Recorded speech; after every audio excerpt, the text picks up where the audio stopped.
Goeiedag vriende, baie welkom by ons tweede sessie in ons reis met Hebreërs. Dankie dat jy opgedaag het. Onthou jy in ons eerste sessie het ons gesê, hoe groei ons in ons kennis van Jesus? Een van die maniere is deur 'n kommitment te maak aan 'n groep soos hierdie en te hou by daai kommitment. Jy het opgedaag, nou kan dinge gebeur. Die tweede ding waaroor ons gesels het, hoe groei ons in ons kennis van Jesus, is om met aandag te luister en aandag te gee aan wat ons gehoor het. Dis mos wat Hebreërs 2 vers 1 sê. Daarom moet ons soveel te meer aandag gee aan dit wat ons gehoor het, sodat ons nie dalk wegdryf nie. Wat het ons gehoor in ons eerste sessie? Hebreërs 1, wat natuurlik die inleiding van die hele brief is. Ons gaan nie in hoofstuk 2 of 3 oor ander dinge begin praat as wat ingelei word in Hebreërs 1 nie. Hebreërs 1 stel ons voor aan Jesus. Hy is die kern van die brief. His glory, our story. En Jesus word aan ons voorgestel primêr as die koning en as die manier wat God, die skepper van alles, sy heerlikheid, sy wese vir ons kom wys. Een klein verwysing na die reiniging van ons sondes. Nou vriende, hier is die uitdaging. En dit is hoekom ons hierdie reis aanpak, 10 maande lank. Vir meeste van ons is ons vertrekpunt as dit by Jesus kom. Hy het vir my sonde gesterf. Is nie verkeerd nie, maar die Hebreërs gee vir ons 'n ander vertrekpunt. Ek het gaan tel. Hebreërs 1 in die 2020 vertaling, 349 woorde. Net 9 woorde oor die reiniging van my en jou sondes. Al die ander woorde gaan oor Jesus as koning en God as Jesus. So die klem, die vertrekpunt in Hebreërs wat oor Jesus gaan, is Jesus se koningskap en God wat homself kom bekend maak in Jesus. Hoe kan dit ons vertrekpunt word? Nou dis moeilik. Nou, ek wil sommer 'n bietjie hieroor gesels. Om vertrekpunte te verander. Iemand het dit so vir my verduidelik. Ons vooropgestelde idees stel 2 wagte aan by ons ore. Hier's 2 soldaatjies wat wag hou. En hulle laat nie inligting in wat nie pas by ons vooropgestelde idees nie, ons vertrekpunte.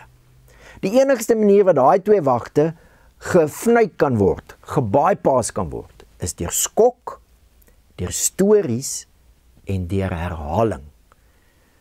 So, vir my was dit 'n groot skok, toe ek ontdek, die eerste ding en die ding wat die meeste oor Jesus gesê word in die Nuwe Testament is nie dat hy vir my sonde gesterf het nie, maar dat hy die Christus is. Dit het my geskok. Toe's daai 2, ek moet nou sê, toe val daai 2 torre af. Toe's daai 2 soldaatjies die mekaar, toe kan daar inligting verbykom. Daai inligting deur herhaling vanuit die skrif, 'n nuwe vertrekpunt. Dis hoekom ons hierdie 10 maande reis aanpak. En dis die doel van die video's. Die video is nie 'n eenmalige aanbieding en dan sien ons mekaar weer oor 'n maand nie. Jy kry die link sodat jy weer kan kyk, jy kry die opsommende notas sodat jy weer kan dink, die maandgroepe, hulle kuier 1 keer 'n maand saam met 'n buddy, waar hulle kan gesels, die weekgroepe gesels elke week aan die begin, oor hulle reis met Hebreërs. Hoekom herhaling, help ons om die vertrekpunt te skuif. En hier's wat gaan gebeur. Wanneer die vertrekpunt oor Jesus al hoe meer word, hy's die gesalfde koning, en dis hoe ons God se heerlikheid en sy wese leer ken. God stel hom bekend in Jesus. Wanneer dit die vertrekpunt word, gaan ons al hoe meer ontdek, soos Jesus gesê het. Dis goeie nuus. Die evangelie, God se koninkryk, het na ons wêreld toe gekom. Dis die uitnodiging vir hierdie 10 maande. En dis hoekom ons in elke sessie dinge gaan herhaal, sodat die vertrekpunt kan skuif, want dan word dit baie makliker om te gesels oor die implikasies vir ons lewe.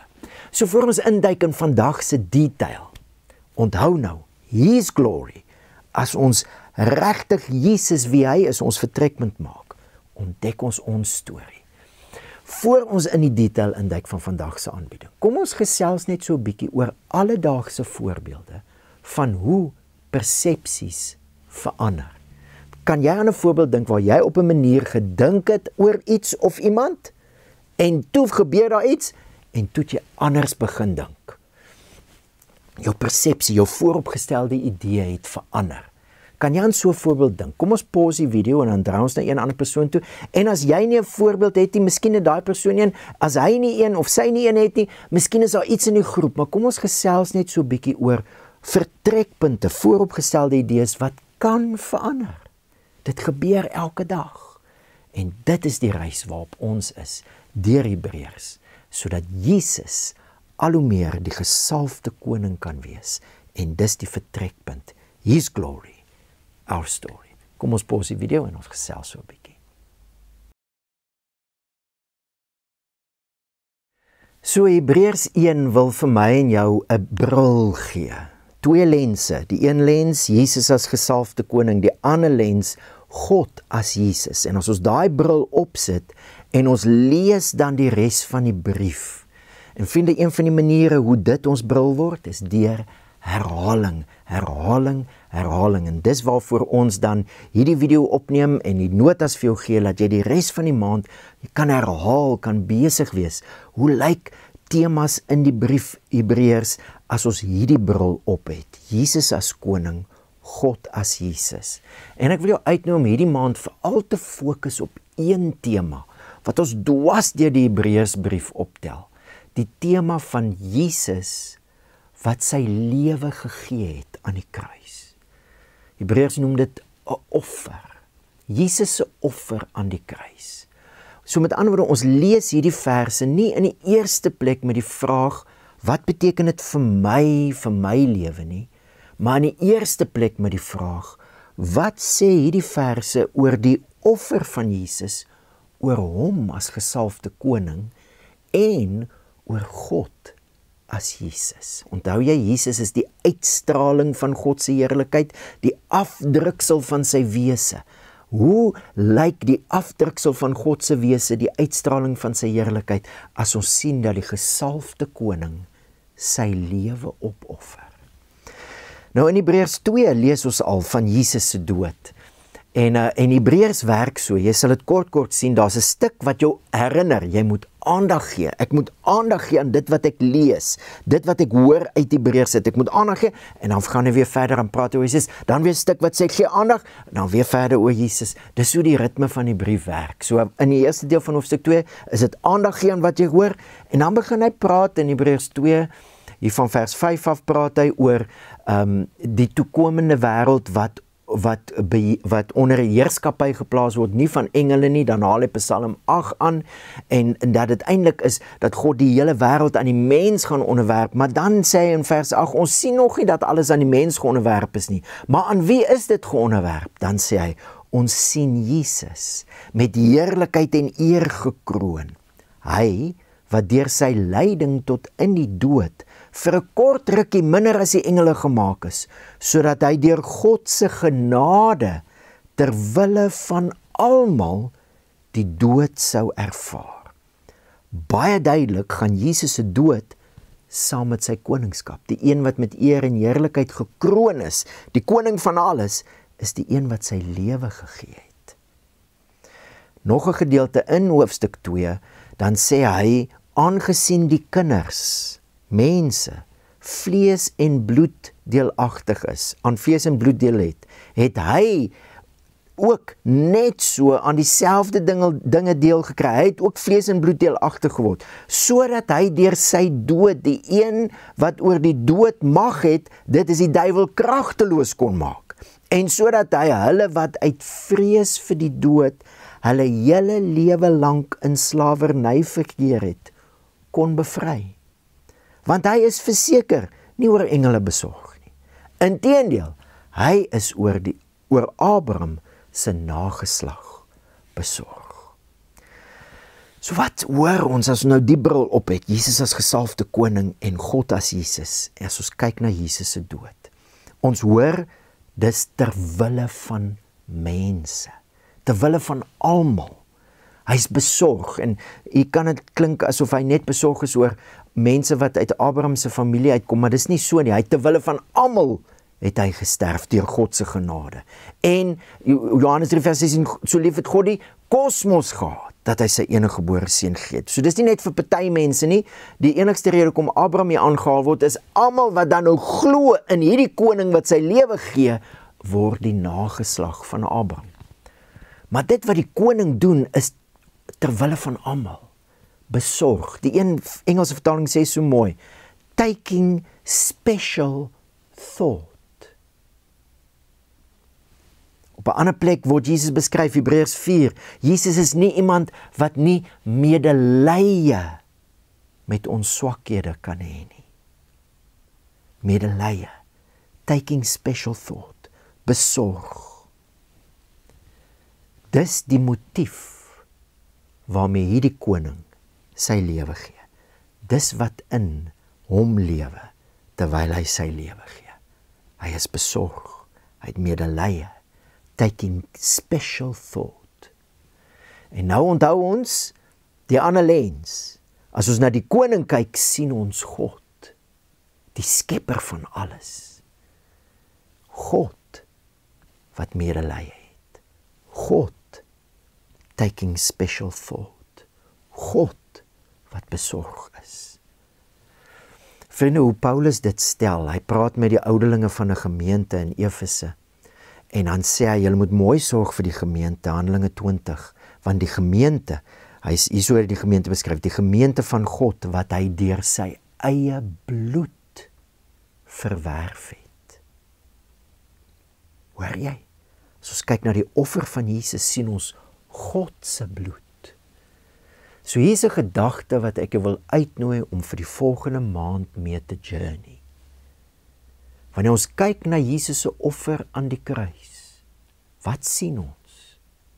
Ons sien God se liefde in aksie.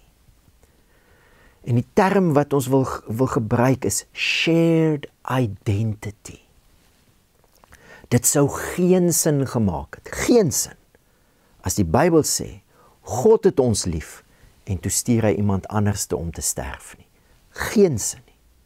Maar dis hoe ons baie keer dink. Dis ons default. Ek het dit baie so gesê. Luister, God het sy beste gegee, sy eie seun. Want die beste van enige ouer is hulle kinders. Maar eintlik, vriende, is dit 'n bietjie af as jy daaroor dink, want geen ouer sal sy kind vir wie hy lief is, prys gee nie. Hy sal eerder self kom. En dit is wat God kom doen het. God het deur sy eie bloed, God wat alles geskep het vlees en bloed geword, omdat hy medelee het. Vlees en bloed geword, omdat hy besorg is, taking special thought of, het hy sy lewe gegee, omdat hy ons lief het. Shared identity, as jy kyk, en dit is dwars deur die Nuwe Testament, maak dit jou default, wanneer jy kyk na die offer van Jesus, die koning, sien jy dit wat God gedoen het, uit liefde vir sy hele skepping. Wat het hy bereik? Hy sê hierso, het jy gehoor? Hy sê, sodat hy deur sy dood, die een wat oor die dood mag het, dit is die duiwel, kragteloos kon maak. En sodat hy hulle wat uit vrees vir die dood, hulle hele lewe lank in slawerny verkeer het, kon bevry. So wat sien ons, as ons kyk na Jesus se offer? Hy is die gesalfde koning, en dit sien ons, en daarin sien ons God se liefde in aksie. Wat het hy kom doen? Mense was in 'n toestand van slawerny. Die manier hoe die Bybel dit skryf is, daar was ander magte wat oor die mensdom geheers het. Sonde, die dood, en die een wat mag het oor daai goed, die duiwel. En omdat Jesus, en omdat God besorg is oor die mense, wat onder hierdie magte se heerskappy staan, vreemde magte, nie bedoel, was nie so bedoel nie, was nie so geskep nie. Omdat God medelee het, het hy self vlees en bloed deelagtig geword, maar omdat Jesus die gesalfde koning is, kon hy in daai duisternis ingaan van vreemde oorheersing en kon hy 'n oorlog beklei, 'n battle fight, 'n geveg teen die bose en 'n oorwinning behaal. Hoe het hy dit gedoen? Deur sy dood. Vriende, kan jy die medelee, die liefde, ons gebruik die woord liefde so maklik, kan jy die medelee, die besorgdheid, die taking special thought van God indink, dat God wat alles geskep het, 'n mens word. Hy word versoek deur die duiwel. Die duiwel sê vir hom, aanbid my en ek gee vir jou al hierdie koninkryke, want is in my mag. Maar hy stap 'n ander pad, die langer pad, die moeiliker pad, en deur sy dood oorwin hy hierdie vreemde heerskappy, hierdie een wat nasies beheer het, koninkryke beheer het, die duiwel deur die dood en deur sonde. Hy oorwin. So wat sien ons wanneer ons deur hierdie bril kyk na die offer van Jesus? Ons sien, maar dis hoe koning Jesus en deur koning Jesus die skepper God, dis hoe hy heerskappy op aarde kom terugvat het. Hy het 'n oorwinning behaal deur sy dood. En die nasies is nou nie meer onder heerskappy van sonde en die bose en die dood nie. Die nasies is nou onder nuwe heerskappy, under new management. Jesus, die gesalfde koning, het 'n oorwinning behaal. En vriende, dis in lyn met die hele Nuwe Testament. Maar vir my en jou is dit nie ons default nie. Ons moet herhaal. Wanneer dit kom by Jesus se dood, was daar 'n oorwinning, sodat nasies nou nie meer slawe is nie, vry is, nuwe heerskappy, Jesus is koning, en ons kan nou, omdat Jesus koning is, die mense word, wat ons bedoel is, om te wees. So dis die een groot tema waaroor ons hierdie maand verder genooi word, om oor te dink, en te kyk of ons default kan skuif, en natuurlik, dankie tog, binne in ons, is nie net ons eie vooropgestelde idees nie, binne in ons, is die Heilige Gees, wat my en jou help, hoe sê Romeine 12, ons word verander deur die vernuwing van hoe ons dink. So kom ons pause die video en dan gaan ons nou 'n bietjie gesels, draai na een ander persoon toe, ons gaan net nou verder gesels, maar kom ons begin net gesels oor. As jy eerste oogopslag na die kruis van Jesus kyk, deur die bril as gesalfde koning en God as Jesus, en ons kyk dan na die medelee, die liefde, die ontferming, die taking special thought van God vir mense, wat oorheers was deur 'n vreemde heerskappy, maar wat nou 'n oorwinning behaal het. Wat kom by jou op? 'n gedagte, 'n vraag, 'n emosie? Kom ons deel 'n bietjie met mekaar. Een ander persoon, wat kom by jou op as jy met hierdie bril, die gesalfde koning, het 'n oorwinning behaal aan die kruis, en dis hoe God koningskap teruggevat het. Mense is nie meer slawe van sonde. Ons is nou vry.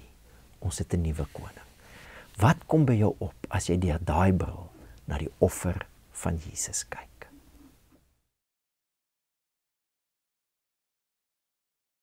So vriende, ek hoop julle kon 'n bietjie gesels. Ons gaan nou verder gesels oor Jesus as koning wat deur sy dood 'n oorwinning behaal, en dis eintlik hoe hy nou koning van al die nasies geword het. Die nasies staan nie meer onder beheer van die duiwel of sonde en die dood nie. Die nasies is nou die eiendom van Jesus as die gesalfde koning, en dis hoe ons God se heerlikheid leer ken. Onthou jy, Jesus is die uitstraling van sy heerlikheid, die afdruksel van sy wese. Die plek waar ons die duidelikste God se heerlikheid en sy wese sien, is in die offer van Jesus. Ons gaan nog baie gesels hierdie jaar oor die koning se oorwinning deur sy dood en die implikasies daarvan vir my en jou lewe elke dag. Maar daar kom baie keer vrae uit hierdie gesprek uit. Vrae soos byvoorbeeld, maar hoe werk dit? Hoe kan Jesus deur sy dood 'n oorwinning behaal het? 'n Vraag soos, as Jesus dan koning is, hoekom lyk die wêreld nog soos dit lyk? Dit lyk nie of hy koning is nie. Dis 'n goeie vraag. En al die vrae wil jou en my help met een ding, dis om ons default te skuif. Ons vertrekpunt te skuif. Wanneer ons vertrekpunt skuif, gaan daai vraag al hoe makliker word om mee saam te lewe. In elk geval, hier is hoe Hebreërs mos nou ons uitnooi en aanmoedig. Die geloof is 'n vaste vertroue op die dinge wat ons hoop, 'n bewys van die dinge wat ons nie sien nie. Baie keer lyk dit of voel dit nog nie, of Jesus die finale oorwinning behaal het, en of sy koningskap nou die grootste realiteit in hierdie wêreld is nie. Dit lyk of voel baie keer nie so nie, maar ons lewe nie deur hoe dinge lyk of voel nie, ons lewe deur geloof. Vriende, die mense vir wie Hebreërs skryf, in hulle wêreld, het dit nog minder gelyk of Jesus koning is. Maar hulle het geglo, en hulle het geglo, dis hoe God se medelee en sy karakter, sy heerlikheid sigbaar gemaak is. Hulle het God se heerlikheid leer ken, en daai mense wat dit geglo, dat Jesus koning is, en dis hoe God is, daai mense het in 'n wêreld waar dit nie gelyk het asof Jesus koning is nie, geskiedenis verander, geskiedenis geherskryf. So ons gaan nog baie gesels oor dit. En hoe leef ek en jy nou? His glory, our story. Hoe leef ons in hierdie realiteit? Maar die doel van hierdie maand se gesprek is om die vertrekpunt te skuif. Die Hebreërs het nogal 'n mooi sê ding. Hy sê dat ons, omdat God hierdie dinge beloof het, moet ons vashou aan hierdie belydenis, hierdie hoop wat ons het. Want hierdie hoop, hierdie beloftes van God, en dit wat Jesus nou kom doen het, is soos 'n anker. Ons default is so iets. Dit anker jou. Dis hoe jy dink voor jy dink. En wanneer ek en jy, die Heilige Gees ons help, sodat ons default skuif na Jesus is die gesalfde koning. Hy het reeds die beslissende oorwinning behaal. Daarom is hy koning in elke huis, elke straat, elke buurt, elke besigheid, elke skool, elke kerk, ja, maar elke provinsie, elke land. Hy's klaar koning. Wanneer dit ons default word, gaan ons makliker begin gesels oor, okay, maar hoe leef ons dit? Ons glo dit nou. Hoe leef ons dit? Dis die uitnodiging, maar nou wil ek vir die maand wat voorlê nog 'n tema op die tafel sit, saam met Jesus se oorwinning en God se medelee wat ons in sy offer sien ons nog iets dwars deur Hebreërs. En dit is, van die einde van hoofstuk 2 af, tot by hoofstuk 10, word daar, as daar oor Jesus se offer gepraat word, ook oor priesters en hoëpriester, en offers en bloed, en die tabernakel gepraat. Nou daar's baie detail, en ons gaan van die detail bespreek in ons sessies. Maar baie keer voel dit vir my, as mense oor die detail van die tabernakel en die offers en hoe dinge werk praat, asof die groot punt gemis word. Want die groot punt is vir meeste van ons nie die vertrekpunt nie. Wat is die groot punt? As Hebreërs skryf oor die offers, die priesters, Hebreërs 8 vers 5, dan sê hy, dis 'n afbeeldsel, dis skaduwee van die hemelse, van dit wat sou kom. Soos Moses het 'n goddelike bevel ontvang toe hy die tabernakel sou voltooi. So die storie loop so. Exodus, kan jy dit gaan lees, 25, God gee 'n opdrag dat hulle tabernakel moet maak, en hy stel al die offers en die priesters en die hoëpriester, alles in. Maar daar's een doel vir die tabernakel. Daar's net een doel. Hier's die groot punt van die hele punt van al die offers, al die priesters, hoëpriester, alles. Net een punt.